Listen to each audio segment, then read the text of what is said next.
But what you're seeing is there's growing concern regarding the concentration risk, right? So a small proportion of stocks held in that index are influencing that return, right?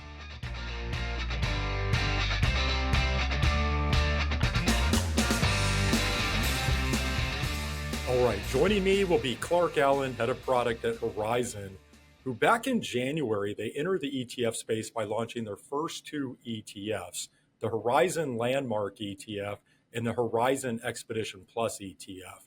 And if you fast forward to today, they're now at 9 ETFs, already about $1.2 billion in assets. So they've ramped up very quickly. And a big part of that initial growth has been the use of these ETFs in model portfolios that Horizon offers to financial advisors. And what I think is unique about that is Horizon isn't just launching some plain vanilla ETF so they can plug them into their models. Instead, they're actually finding some shortcomings in the ETFs available on the market. In other words, what they're looking for doesn't really exist. And so they're deciding to build it themselves to use in their model portfolios. And so I'm looking forward to this conversation because I'm going to have Clark offer some clear examples of this, have him explain how their ETFs are addressing shortcomings in the marketplace. And then we'll also discuss their model portfolio construction process overall and find out some of the specific concerns Clark is hearing from advisors right now. So he'll join me here in a moment. And then later, I'll be joined by Mike Hagopian, institutional portfolio manager at Fidelity, who is going to take us through the Fidelity Enhanced ETF lineup. So this is currently 8 ETFs altogether, now $25 billion in assets. This includes some very strong inflows this year. And I would describe these as systematic ETFs, but with an active management overlay. We'll see if Mike agrees with that description. But regardless, I know Fidelity does view these as an alternative to passive investing, but with the potential upside of research-driven active management. So we'll discuss exactly how these ETFs are constructed, how they compare to quote-unquote smart beta ETFs, and why investors may want to consider this type of investment approach. As always, questions or comments, you can find me on X at Nate Geraci, or you can go to etfprime.com. Okay, so let me now welcome in Clark Allen, head of product at Horizon, who again, they entered the ETF arena back in January, and they've quickly surpassed $1 billion in assets. Clark is joining me from Charlotte, North Carolina. Clark, it's a pleasure having you on the podcast. Thanks for having me here. Great to be here. Okay, so first, tell us a little bit more about Horizon and this decision to enter the ETF space earlier this year. Yeah, so just zooming out a little bit about our history, we were birthed out of a wealth management firm roughly 30 years ago. And who we are is we're a firm that sits at the intersection of what I'd call wealth management, technology, and investment management. We do offer investments, but the way we think about how we partner with advisors is about giving them a holistic solution. So that includes how do we power their financial plans? How do we support them with technology?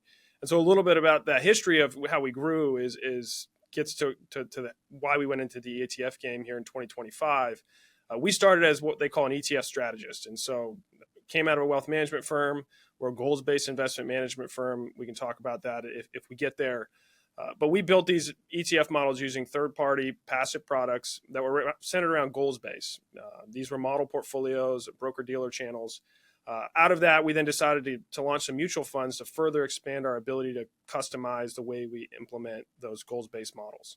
And then I'd say 2017, we began sub-advising 3 actively managed ETFs for First Trust. And then fast forward, we launched a couple more mutual funds.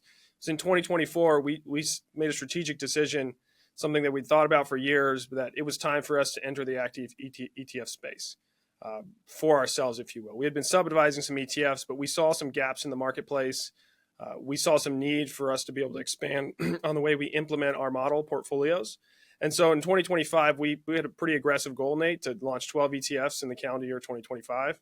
Started the year in January with 2, took a pause, launched 7 over the summer.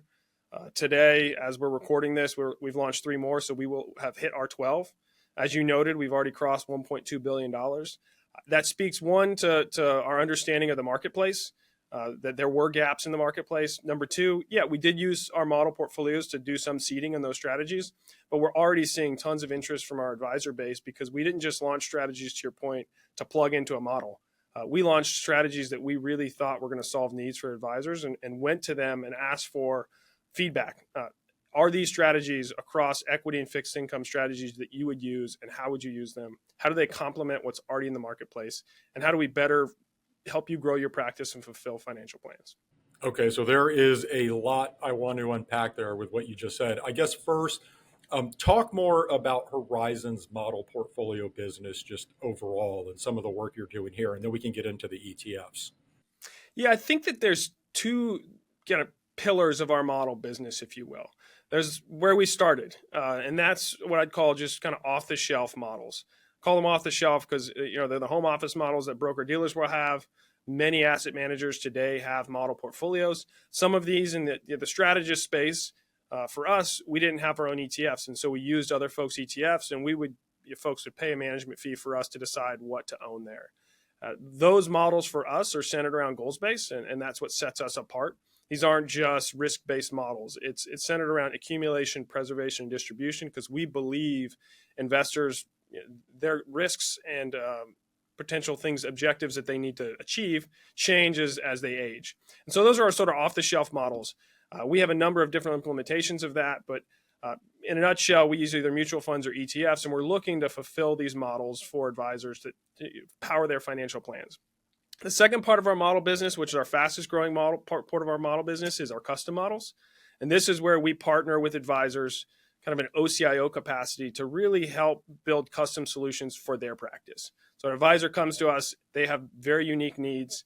They say, hey, we want some models that help us scale our business, and they're unique to our story, and they rhyme with who we are as a firm. And so we'll plug in some of our products, some of our ETFs and mutual funds, and we'll also plug in other folks' ETFs and mutual funds that complement our strategies to help build what we believe is a holistic solution set, something that's really going to help power not just their practice, not just give good performance, but more importantly, drive towards what we like to call expectational certainty. How do we have some certainty about how this is going to perform?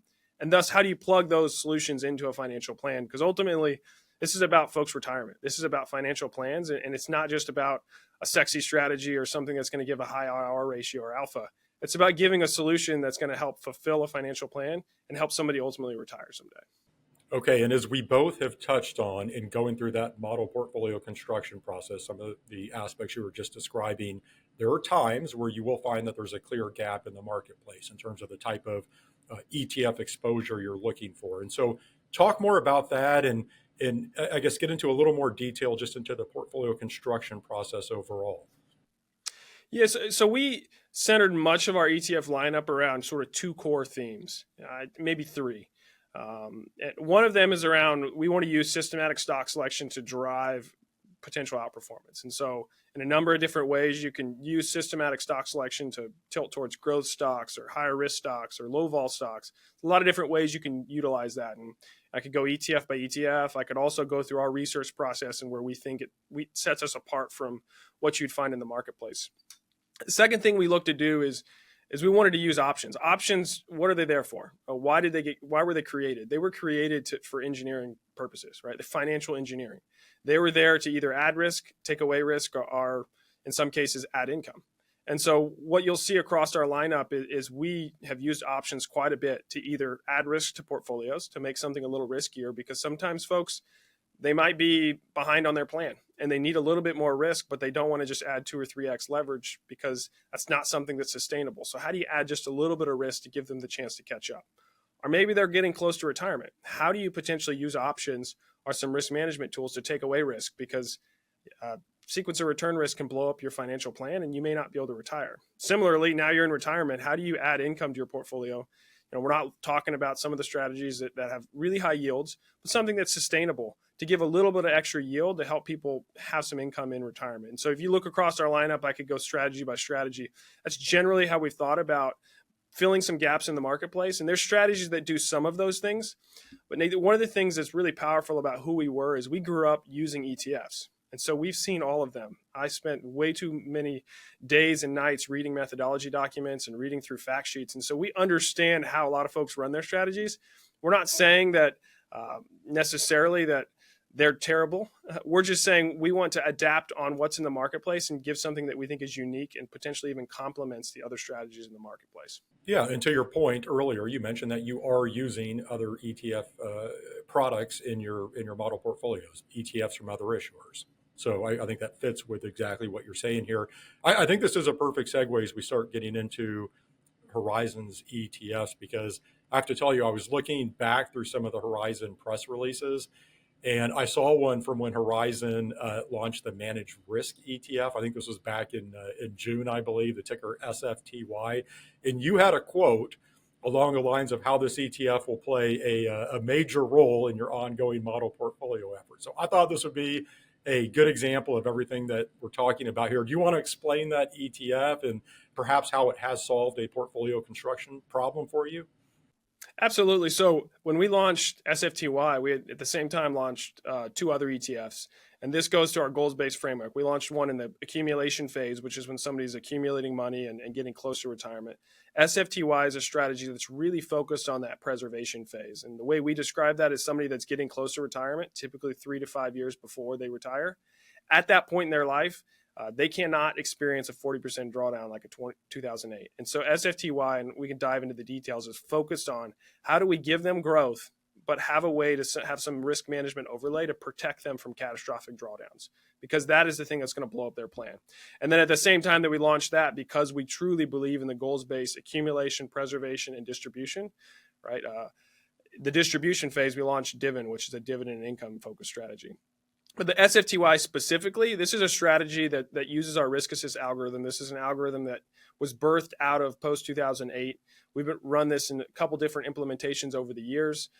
This is sort of the most recent product in this lineup of risk assist. And this is a risk management algorithm that utilizes, it's just purely algorithmic.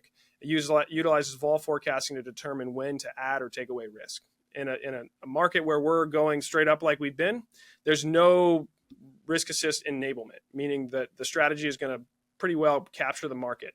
So this is S&P 500 constituents, multi-factor systematic process. It's going to pretty well keep up with the market, maybe a little bit defensive, 0.9, 0.95 beta, but it's going to capture much of that upside. The safety blanket is if we go into a drawdown and we're in a 10 or a 20 or 30% drawdown, you're going to see that portfolio begin to what we call de-risk. It's going to sell those equities and it's going to buy short-term treasuries to protect that portfolio from a catastrophic drawdown. Why is that? Well, that's the safety blanket that folks need to stick with their financial plan. We've seen that in some cases, you might see somebody saying, well, financial theory tells you that there's going to be a cost to that, and there absolutely is. Insurance doesn't come for free, right? There's some cost to that protection, but in a financial plan, that cost is worthwhile because it helps somebody stick with the plan, helps them actually be able to retire someday. And so we see SFTY being a core big piece of our portfolio. And why is that? It's because there's a lot of folks that are either near retirement or in retirement, and they need something like this. And so if you look across our lineup, this is currently our biggest strategy. We expect that to continue just because, again, if you think about in the short term where most of the money is, it's in that cohort of folks who are either about to retire or already retired and are looking for some strategy to help complement the income or other pieces in their portfolio. So that's SFTY, and I'm sure you would say all of the Horizon ETFs fit the bill here, but what's maybe another good example or two of a Horizon ETF that represents a strategy you wanted to put to work in a model portfolio that you're building, but I assume you couldn't find existing in the marketplace? Yeah, I think a lot of who we are is simplifying the complex for advisors. There are a lot of products. There are a lot of wholesalers hitting up advisors for the newest, coolest strategy. And so we had a lot of feedback from our advisor base, which was, hey, should I buy Bitcoin? Should I buy AI? How do I invest in quantum? What do I do with all these emerging themes? And so we decided to come to market with a strategy that has gotten a lot of interest from our advisor base. It's why NOT is the ticker. This is our Horizon Digital Frontier ETF. And so, again, back to who we are, how do we simplify the complex for advisors? We look to come to market with one strategy that fully reflects the digital frontier landscape. this is going to have AI. This is going to have crypto. This is going to have quantum. It's also going to adapt to any other emerging themes. It's going to have some of the energy and nuclear. It's going to represent all of those themes and allow an advisor kind of the easy button in a model for portfolio to just buy one strategy. There's a lot of individual thematic strategies if you're just trying to buy AI or just trying to buy quantum. But this strategy is supposed to sort of like solve that need for an advisor that's, again, looking to simplify their practice and just have one holding in their model that represents the emerging technological themes in the marketplace. A recurring theme I keep hearing from you is, solving an actual need for an advisor or an investor. And one of the terms you've used several times throughout our discussion here today is this goals-based investing framework, which I know is at the heart of Horizon's investment philosophy overall. Can you talk more about that? Yeah, our goals-based sort of framework is really centered around how do you connect a financial plan to an investment product, right? Advisor, client comes in, you spend an hour or two on a financial plan. Then what do? Right? Now you go and pick this growth strategy there or that value strategy there, and then try to explain to the client how those strategies are helping actually fulfill that plan that now they're really bought into. And so what we've tried to do is really have some connective tissue between the plan and the product. And by having this goals-based framework that's centered around the planning story and the different phases of a plan, we think it's really helpful and it really empowers the advisor and helps fuel the growth of their practice. I think the second part of that is understanding that an individual is not an institution. And so Sharpe ratio or alpha are not necessarily the measures of success for somebody that's trying to just not lose money, or somebody that's looking to not outlive their money. And so that we believe that as a client changes through time, because they're not an institution and they ultimately die someday, that time needs to come in, play into the equation. And when you account for time, that means risk is not always volatility. Risk could be drawdown. Risk could be outliving your money. And so that sort of like helps us frame how we think about success for our strategies and our models, and then helps tell the story about, is this a successful outcome for your client, and is it really helping fulfill a financial plan? So just a few minutes left here with that in mind, what you just described, and I'm not expecting you to give us your entire roadmap on potential ETF launches moving forward, but I am curious, what are you hearing from financial advisors right now in terms of pain points and perhaps where you see some additional opportunities in the ETF marketplace to bring solutions? You mentioned earlier, I know you have these additional 3 ETFs launching today. Maybe you can touch on those, but just at a higher level, I'm curious what you're hearing and maybe how that might influence the products that you bring to market in the future. Absolutely. Yeah, the 3 today is, we had launched primarily fixed income and large cap focus strategies. Today is giving sort of the all cap experience. So it's some international strategies as well as a small and mid cap. As we look into 26, where are we going? More and more folks are focused on retirement. And so you probably see us, again, if we go back to our goals-based framework, accumulation, preservation, and distribution, you're probably going to see a lot more launches from us in the distribution phase, because it's an area that there's more and more assets and there's more and more opportunity. Could be income focused strategy. It could be stuff around inflation. There's different ideas to solve that problem of longevity risk. Again, it is not necessarily always about the highest Sharpe ratio or alpha, although that's what the quants and the folks at the PhDs would love you to think. But for an institution, that is the case. For an individual, it's not always the answer. The answer is, how do you provide a solution that helps them stick with their plan and actually not outlive their money? We probably will also see some more products in the liquid alt space. There's a lot to unpack there.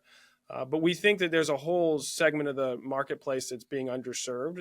And that there's likely a lot of alternatives-based strategies that are probably appropriate for folks that have more money. But what do you do for somebody with $1 million or less in their retirement account?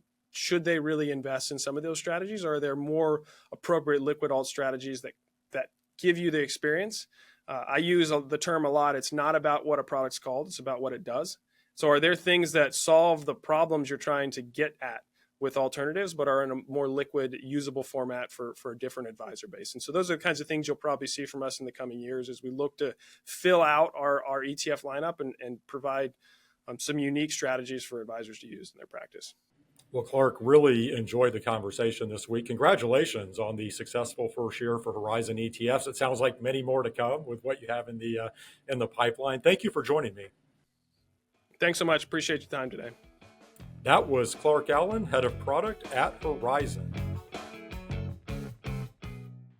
Markets are always evolving. The Whole Tactical US ETF HTUS uses quantitative models to tactically adjust exposure to US equities on a daily basis. It's about adapting with discipline. Learn more about HTUS and how it can complement your investments at wholetacticalfunds.com. Carefully consider the fund's investment objectives, risk factors, charges, and expenses before investing. This and additional information can be found in the fund's prospectus, which can be obtained by visiting wholetacticalfunds.com. Read the prospectus carefully before investing. The fund is distributed by Northern Lights Distributors, LLC. Exchange is more than a finance conference. It's a community. The insights, connections, and strategies you'll gain will last long after the event ends. Join us for the most valuable few days of your year. Exchange 2026, March 15th through the 18th in Las Vegas. Visit exchangeetf.com to register now.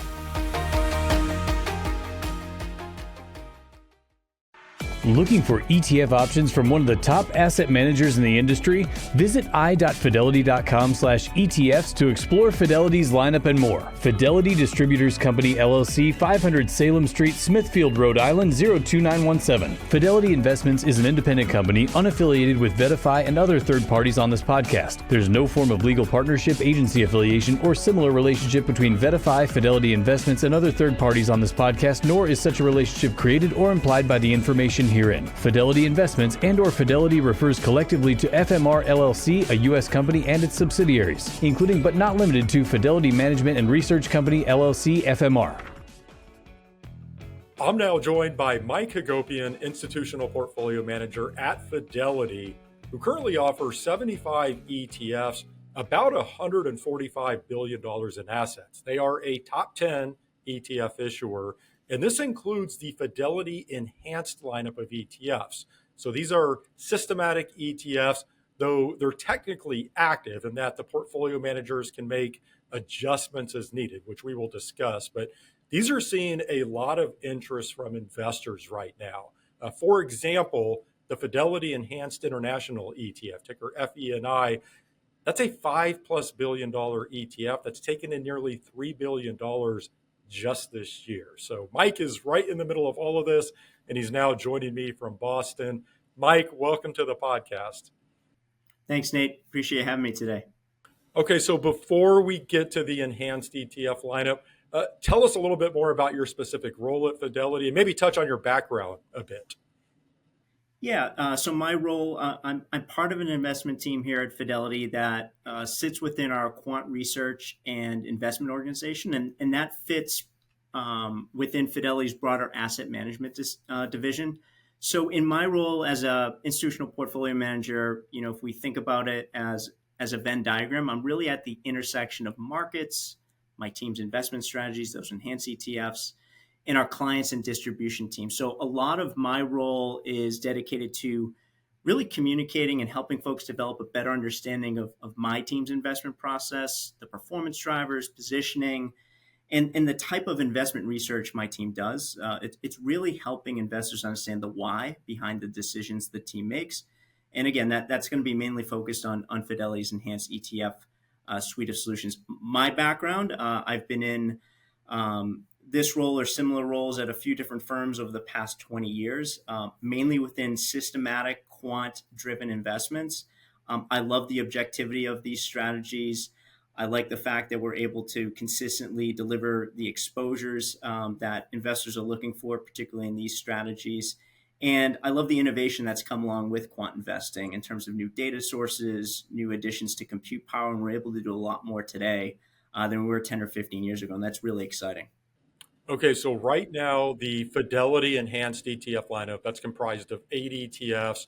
Those alone have about $25 billion in assets. I'd love to have you talk about where this lineup sits, because Fidelity obviously has a very strong heritage in traditional active management. And then I would say on the other side, Fidelity offers very low-cost index-based products. And so do you view these enhanced ETFs as sort of sitting somewhere in between? I do. So if I think about the enhanced ETFs within the context of Fidelity's lineup of ETFs and maybe even more broadly, mutual funds, and we sort of think about sort of moving along a spectrum of increasing return potential, risk, and cost. You've got index solutions, as you mentioned before. Fidelity provides at sort of the lower end of that range. And if we move incrementally from there, you have the enhanced ETF suite. And then we actually have developed a suite of fundamental ETFs, which blends high conviction ideas from several Fidelity single manager portfolios. And then relative to those at the highest end, you've got single manager Fidelity ETFs and funds. And so the enhanced ETFs really help create that solution between passive and the more traditional active space. And I think it's all about really giving investors choice and high quality solutions based on their preferences, risk budgets, and cost considerations. And that enhanced suite really helps fill the gap there from what I described. How would you compare these to, quote unquote, smart beta ETFs? I think a lot of investors and financial advisors, they're certainly familiar with that term, smart beta. How would you compare the enhanced ETFs to that? I would say they're similar in the sense that we're applying an objective, data-driven framework in providing for a final portfolio solution. I think with smart beta, let's say you're seeking out a portfolio that looks to capture a value premium, a quality bias, or a low vol profile. The methodology for how that's being captured is going to be very transparent, whether it's how a factor is calculated or how various components are being weighted. If there's more than one underlying factor within a smart beta strategy that's being utilized to build that portfolio. And for the most part, the process will remain fairly unchanged over time. For what I'll categorize as an active or systematic process, what my team is doing managing the Fidelity Enhanced ETFs, it's active in a sense that you are seeking to outperform a benchmark through differential positioning. You're using factors to drive that decision, but you've got a lot more flexibility in terms of how you incorporate that IP. You can utilize proprietary methodologies, incorporate non-traditional data sources, and develop weighting methodologies that can evolve over time. It's also active in the sense that the underlying components, they can evolve over time. So for example, on my team, we've got a dedicated team of quant researchers, and they're continually looking to incorporate new data sources, take advantage of advances in compute power, which I mentioned earlier, and are constantly kicking the tires on our implementation techniques and those portfolio construction controls that we have in place. We want to be in a position to continue to meet our investment objectives on behalf of investors and being able to really embrace innovation throughout time. That creates a very good path for us to do that. The other piece that I'll briefly touch on is risk management, right? Smart beta, you're following an established methodology, portfolio construction rules, and rebalancing at a set cadence. The more active quant strategy and specific to my team's enhanced ETFs, there is a dedicated portfolio management effort. And one of those responsibilities is looking out for risks that may not be readily captured by that systematic process, right? We're watching the data, questioning anomalies, perhaps that single name risk or broader, like something like a regional banking crisis, and being able to add additional risk management when the team's process may not be positioned to react to a risk unfolding quickly in the market. All that said, the goal of creating better outcomes is really why we're doing this. And again, that's going to help us meet our investment objectives. So, I was just saying, so smart beta, you're getting, systematic rules-based exposure to well-known factors. Active quant, the enhanced ETFs, is looking to go a step beyond that, incorporating proprietary models, richer data, and really multiple layers of risk management. Yeah, I was just going to say, so if I were to summarize what's going on with the enhanced ETFs, I mean, essentially for across the 8 here, you're starting with a broader universe of stocks in whatever the relevant area is for that ETF. You then have these computer models that they're essentially looking at everything from earnings call transcripts, patent filings. There's all sorts of data that these are looking at. to determine holdings, but there's also this active component to where the portfolio managers, they have that daily oversight. They can make adjustments as needed to the portfolio. Do I have that correct, just at a high level? Yeah, and if I could maybe just spend a few minutes on just the high level of what we're trying to do with these enhanced ETFs and why they're important, or could be in an advisor or investor's bag of tools. It's I would consider these are low cost core equity building blocks. So my team has designed these strategies to have very similar characteristics to an assigned benchmark. So for our enhanced large cap ETF, FELC, that would be the S&P 500. For the enhanced international, FENI, that would be MSCI EFA. But they are actively managed, but we're doing that within well-defined risk budget or tracking error to those benchmarks. As a team, so for our investment process, we are using a quantitative systematic framework to make informed data-driven decisions about really every stock in that investable universe. So you're right, we are evaluating a company's valuation, its growth potential, its quality, and some other unique characteristics that we're bringing in. That's going to drive our systematic process, and that objectively decides when it makes sense to take a different path from the benchmark, and by how much to do that, and all within sort of a set amount of disciplined guidelines. So really, we're making modest overweight and underweight decisions to many of the same names held within that benchmark. Again, the goal of creating better outcomes than just holding that benchmark itself, but not deviating too far from the equity profile of that benchmark, right? So an investor or allocator, they're making a decision around a small cap exposure or an international exposure.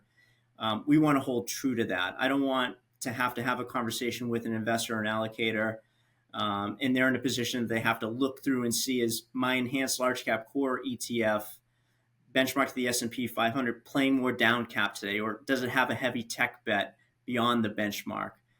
Through our ETFs, the enhanced ETFs and the investment process, the team's goal is to provide that same exposure to that benchmark and to do that consistently. So really, an investor can have confidence when they're making that strategic or tactical decision. They don't have to account for additional things that we're doing at the portfolio level in terms of that overall exposure. And you are right, the additional piece that we're doing is that security selection within that disciplined exposure. And so, talk more specifically about some of the unique differentiators within this process. I just want to crystallize this for everyone. What specifically makes these different or compelling, in your opinion? So I would point to three things that I would consider features of the investment process for the enhanced ETFs.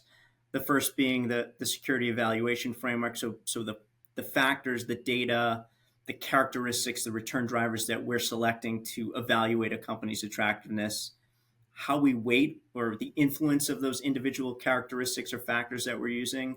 And then we also, from a risk standpoint, we've created our own proprietary risk model, and I'll touch on why that's important for this particular strategy set. So maybe just to start on the factors, those are going to be drawn from research the team conducts utilizing a variety of data sources, and we're studying those over multiple market environments.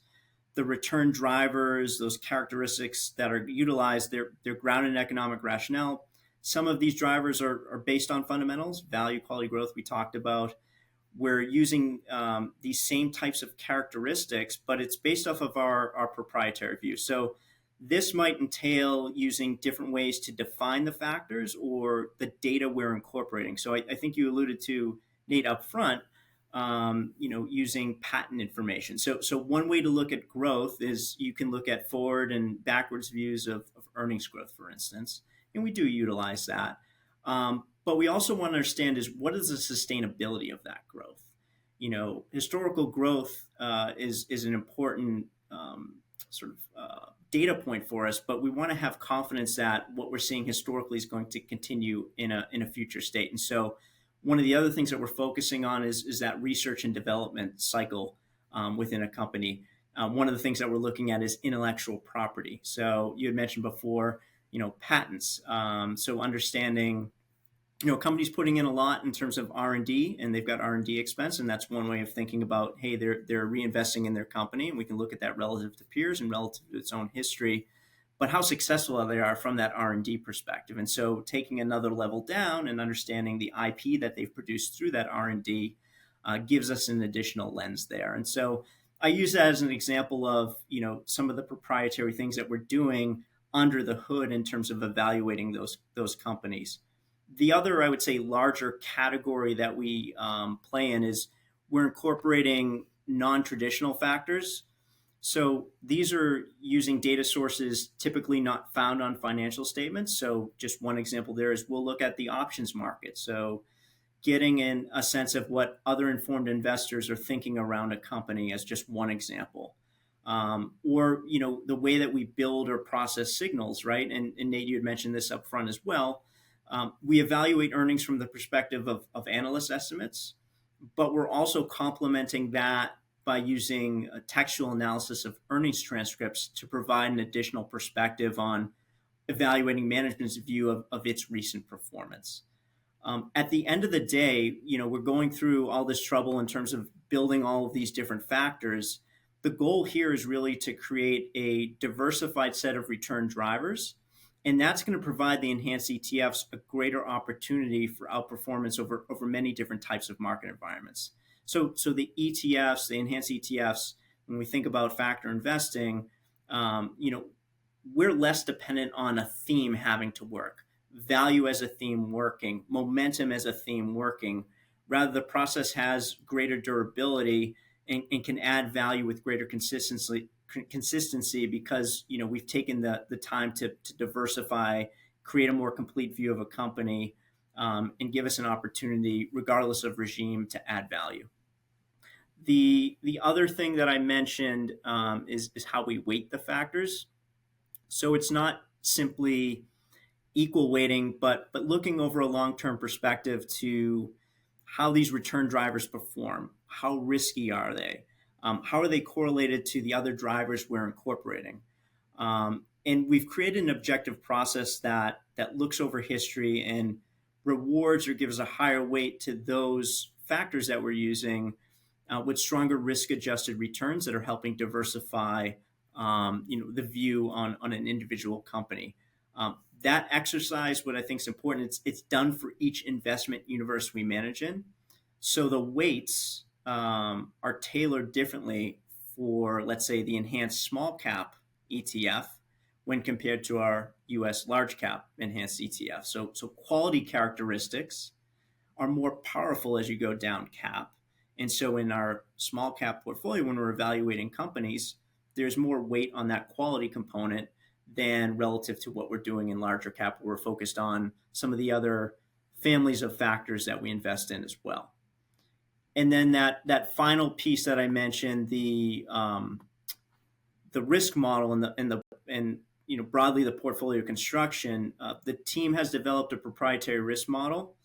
And that's important to us because it creates greater precision for managing that benchmark relative risk, right? Our estimation of the tracking error versus utilizing a third-party vendor model. So that's key to ensuring we're not drifting too far from that benchmark. And again, what I said at the onset, we want to maintain that core exposure, that benchmark semblance. We're also combining additional guardrails, things like sector exposures, country exposures that are very in line with the benchmark. We're avoiding style tilts, again, with reference to that benchmark being managed too. And then I think the other thing that we hit up front is it's not just a black box process, right? Our investment team is monitoring portfolios for risks that may not be neatly modeled and may need additional action. The thing that I always equate our risk management to is if we're in a boxing match, we get to keep our headgear on, right? So there's going to be times that we'll take a punch, right? The strategies, there are periods that they will underperform, but we're not going to get knocked out. We don't want these portfolios to be a significant area of benchmark relative risk for our investors. And so those are the guardrails that we've put in place. So I think risk portfolio construction equally as important what we're doing on the alpha side. Okay, so I mentioned at the top the Fidelity Enhanced International ETF, ticker FENI. I thought let's use that as an example to drill down a bit further into these enhanced ETFs. Do you want to give a quick snapshot of FENI? Maybe just explain what's going on underneath the hood? Yeah, so for FENI, that's going to be managed to the MSCI EFA benchmark.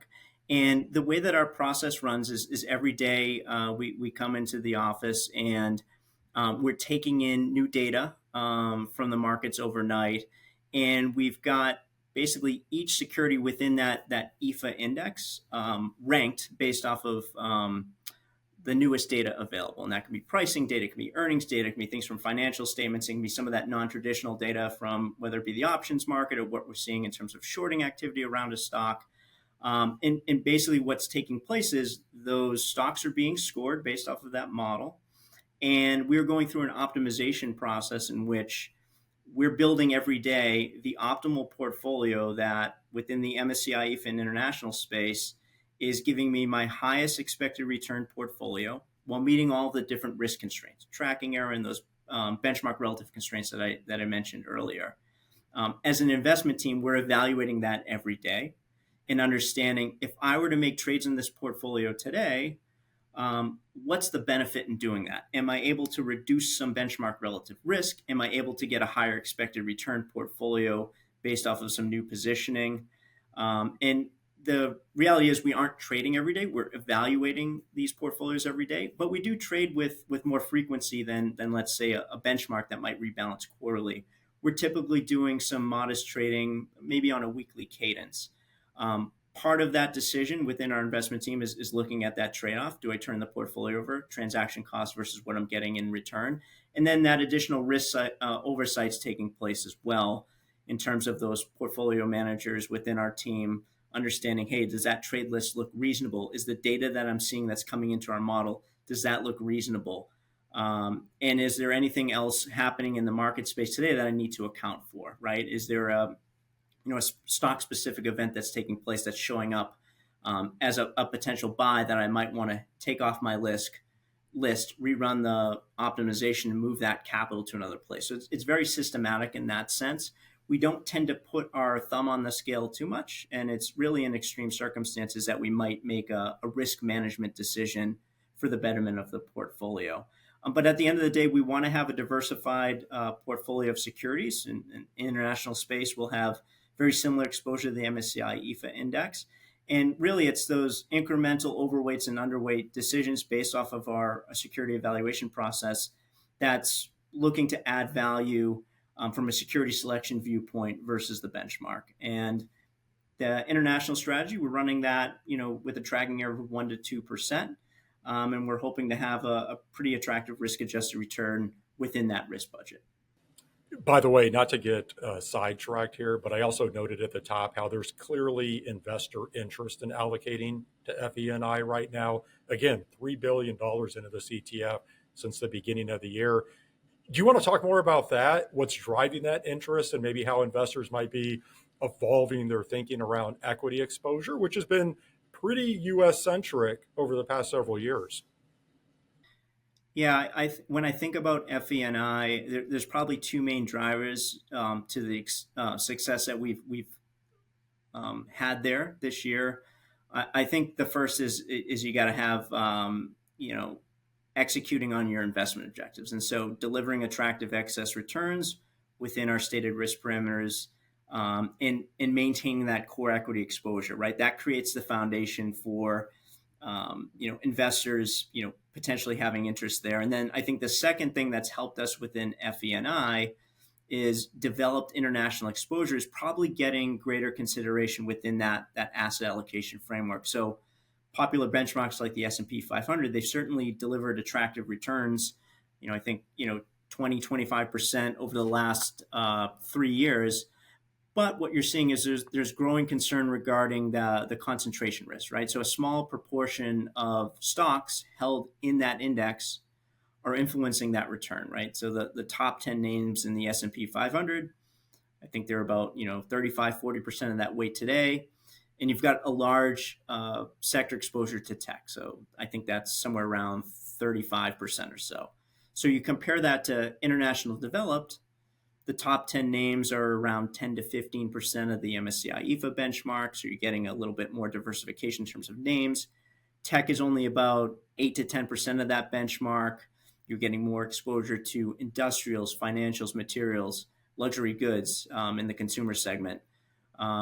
So diversification benefit being one thing that might be driving some allocation decisions into international. I think the other benefit is, international is trading at, an attractive valuation today, right? International has always been priced to at a discount to U.S. counterparts. I would say that gap today is wide by historical standards. So for me, that's a greater margin of safety, or perhaps a greater potential for returns, depending on how you look at it. The other thing that I think is interesting, when we think about international exposure and what might be driving some of those allocations there, there are definitely themes in non-US that I don't think get investors full attention. I think there's a view that US tech equals global tech, but there are definitely companies outside the US that are important, that we're seeing connected to the AI theme that you can get access to or exposure to within international, especially in semiconductors. So companies like ASML, the semi-equipment maker, or the Japan-based Advantest, they supply critical testing for semi-chips, right? Those are critical to not only the semi ecosystem, but the AI ecosystem. And so those are part of the exposures that you're getting there. And then you're getting, I would say, maybe, exposures that might be unique to international itself that maybe don't have as global of a footprint, but European banks is an interesting area that you're going to get exposure to. So European banks, they've been, restructuring for a long, long time now, but that's resulted in stronger balance sheets, better capital ratios.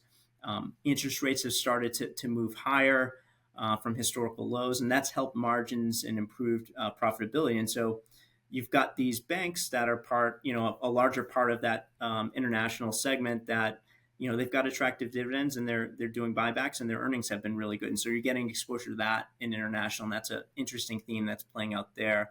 I think at a very high level, the other thing that you're getting with international is you're getting a more attractive dividend yield. So S&P 500, you're yielding about 1%. If you move over to international, that's about a 3% div yield. So I think to an extent, those are some of the drivers attracting interest. And with FE&I, the team, we're looking to maintain that international exposure. We're getting exposure to those themes consistently through time. And we're trying to capture those names within those themes that are going to be relatively attractive and add value on top of that. And I think the combination of those things has certainly gotten investors' attention more so now, and having a fund that's executing, I think has helped. Mike, just a few minutes left here. I'm curious, as you think about the enhanced ETF lineup overall, so not just the international exposure, do you feel like the current market environment where, to your point, there's a lot of talk around the top heaviness of US-centric market cap weighted indices? There are concerns over valuations, which are historically elevated in the US. I think there's concerns over what might happen with interest rates and certainly inflation. Do you think this is a more conducive environment overall for systematic strategies like the enhanced ETFs? Investors ask us these questions a lot, and I always take comfort in thinking about, how are we thinking about building these portfolios, and how are we selecting the right securities for the long run. And it's really about finding those characteristics that are going to be durable. They're not all going to work at the same time, but we've got enough diversification that allow us to have a portfolio that's going to be pointed in the right direction. And so I think in general, when you think about, hey, what's conducive for active management, certainly wider dispersion, lower correlations among stocks, higher stock specific risk can create opportunity. Those relationships aren't always universal. There's probably less opportunity among mega caps, but as you go down cap, there's probably more opportunity to add potential. We've looked at those types of environments, and we've looked at it through the lens of our suite of enhanced ETFs. And certainly there's a benefit when those things are a bit dislocated, so lower correlations, wider dispersion, but we're able to have success regardless of what that market is setting up like from an active return perspective. And I think that goes to our portfolio construction, the risk management, and the diversification benefits. One of the things is an example just through the lens of how we think about investing. when we think about what's been a driver of active returns through the exposures that we typically have in our portfolio, momentum and growth have been leaders over the last couple of years. Those particular factors that we look at in evaluating companies have been the most efficacious in terms of getting into the right names to add value. Quality, on the other hand, has been a big laggard, right? So higher quality companies have tended to lag in this market environment.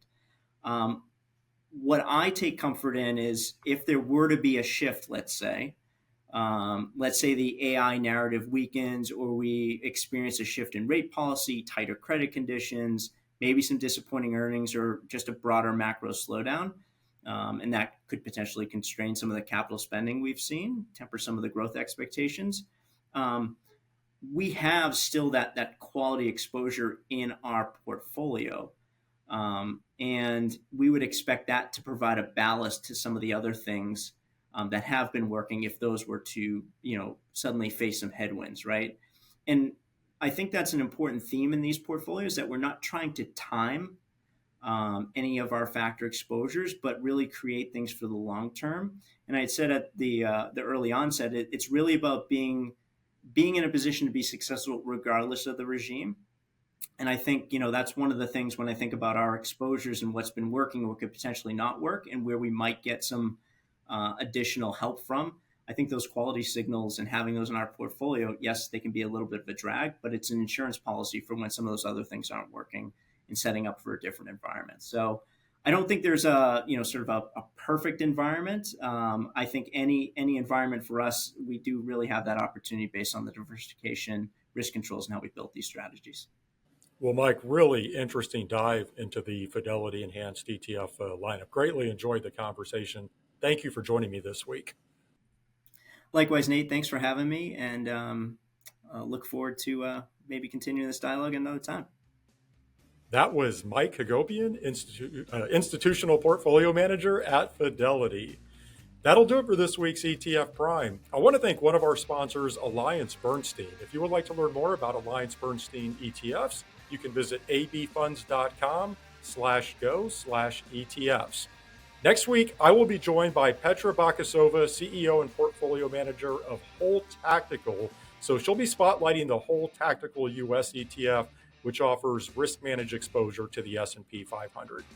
Until then, have a great week, everyone. ETF Prime is hosted by Nate Geraci, president of OTR Media, LLC. Nate is also president of investment advisory firm Nova Diaz Wealth Management.